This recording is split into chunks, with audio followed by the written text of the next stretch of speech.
mumeze mute bantu banjye ewa nari mbakumbuye bya hatari kabisa. Nyurabwenge zagiye zitambuka mwagiye muzakira mute? Nanone tugarukanye n'indi nyungurabwenge rero episode ya 3. Kabisa nanone ni inyungurabwenge nziza cyane kandi yagira ikikumarira ubashe kwita ko aya magambo ukayasesengura.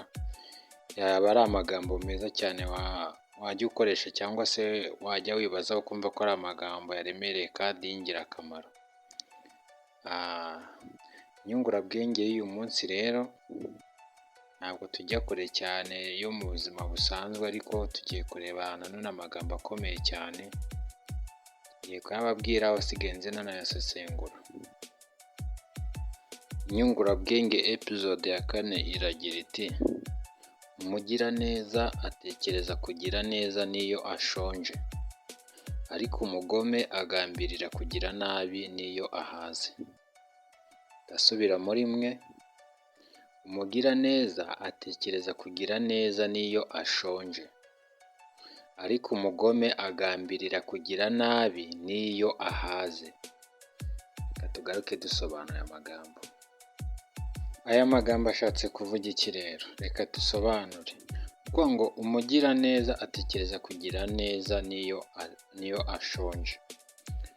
Mu by'ukuri ntabwo buriya umuntu ukora ibikorwa byiza gusa cyangwa se umuntu uba mu buzima busanzwe ariko nyine ari nk'imfura cyangwa se abantu bamufata nk'icyitegererezo, ntabwo babikora kubera yuko afite ibya mirenge cyangwa se ari uko afite ubuzima bwiza buhambaye kurusha abandi, cyangwa se ari ukubera yuko hari izindi mpamvu zihambaye cyane zibimutera.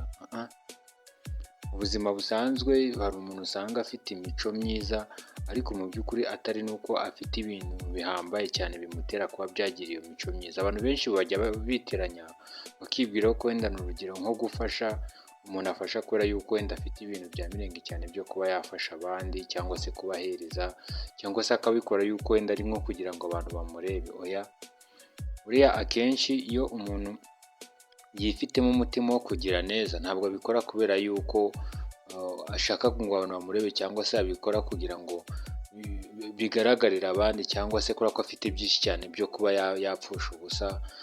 Oya, mu buzima busanzwe umuntu agira neza, akora ibintu bifitiye abandi umumaro kubera yuko ari ibintu bimuri mu maraso. Niyo nta n'ikintu afite cyangwa afite isigaranye bikeya, kubera ko bya bintu biri muri kamere yewe n'ubundi ntabwo iyo umutima wamusabye ko yagira ibyo atanga byagira abandi umumaro ntabwo ashidikanya kubitanga.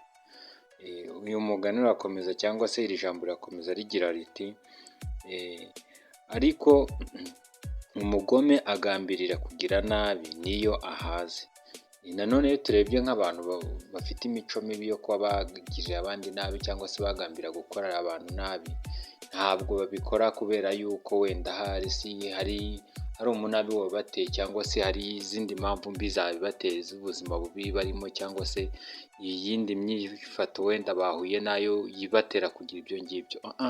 Ni ukuvuga ngo umuntu iyo ari umugome cyangwa se asanzwe afite imico mibi, n'iyo ari muri kondisiyo nziza cyangwa se ari mu bintu byakabaye bimutera no kuba ari mu gukora ibintu byiza byakabaye bimumotiva nyine kuba noneho yagira neza, kubera n'ubundi yimakaje imico mibi muri we, cyangwa se yimakaje kamere mbi yo kugira nabi, n'ubundi akomeza kuba yagira nabi. Nicyo aya magambo yashatse kugira gusobanura, nicyo nashaka kuba navuga mu by'ukuri. Aya ni amagambo mahimbano yanjye bwite, ariko mu by'ukuri hano mujye munyumva neza, hari ikintu mba nshatse kuba buriya ubutumwa mba nshatse kuvuga aha ngaha. Iyo nanditse ijambo nk'iri mba nshaka kugira ngo ngire ubutumwa runaka nshaka gutanga. Mu by'ukuri iri jambo ryose reka noneho turisobanure turifatanyije. Ni ukuvuga ngo umugiraneza atekereza kugira neza n'iyo ashonje, ariko umugome agambirira kugira nabi n'iyo ahaze.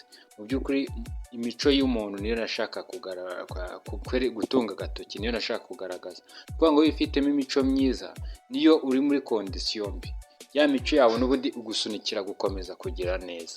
Ariko wifitemo imico itari myiza muri make, nanone ikomeza kugusunikira kuba wagira nabi n'iyo waba uri muri kondisiyo nziza, cyagiye noneho abantu baba bari bati noneho ari muri kondisiyo nziza, afite ibi n'ibi n'ibi, cyangwa se yahuye n'ibi n'ibi, cyangwa se bimeze gutya na gutya, noneho hahandi abantu baba bakwiteze ko none ugiye kuba wakora ikintu cyiza, n'ubundi ya kamere mbi yawe iragaruka n'ubundi ikakuganza, ikagusunikira n'ubundi kugira nabi, kubera yuko nicyo kintu wimakaje muri kamere yawe, mu mico yawe. Mu by'ukuri rero reka tujye duharanira kuba twagira kamere cyangwa se imico n'imyifato myiza binoze, kugira ngo n'ubundi iteka bijye biduhora bidusunikira kugira gute, kugira neza, cyangwa se gukora ibyagirira abandi umumaro. Aha nicyo nashaka kuba nasobanura muri iri jambo. Mu by'ukuri rero iri jambo uzajya urikoresha ushaka nko kubwira umuntu uri kubona nyine afite imico mibi, ushaka nko kumutunga agatoki, ari nk'ukuntu wenda umuntu akubwira, cyangwa se nk'umuntu ari nk'ikintu yakagombye kuba ari gukora cyiza, ariko akaguhereza impamvu ziri negatifu zituma atabasha gukora ikintu mu buryo bwiza. Uzahita umubwira iri jambo, umubwire uti umugiraneza atekereza kugira neza n'iyo ashonje, ariko umugome agambirira kugira nabi n'iyo ahaze. Cyangwa se umuntu nyine ube warikoresha nk'umuntu ashatse kukwereka yuko nta kintu ufite, ariko nyine ukaba ufite ibyo uri gutanga kandi utakabaye ubitanga, n'iri jambo nanone warikoresha. Dushimiye ko mwafashe umwanya mu kumvira ijambo ry'ingirakamaro. Mu by'ukuri ijambo nk'iri ngiri ni ijambo ryungura ubwenge, ijambo nk'iri ry'inyungurabwenge rero nizere yuko rizakomeza kubaka umutima, kandi ukazajya ugenda urikoresha mu gihe gikwiriye, kandi amagambo nk'ay'ubwenge ni agasohoka yazakomeza kugenda agaruka mu biganiro byacu bya buri munsi.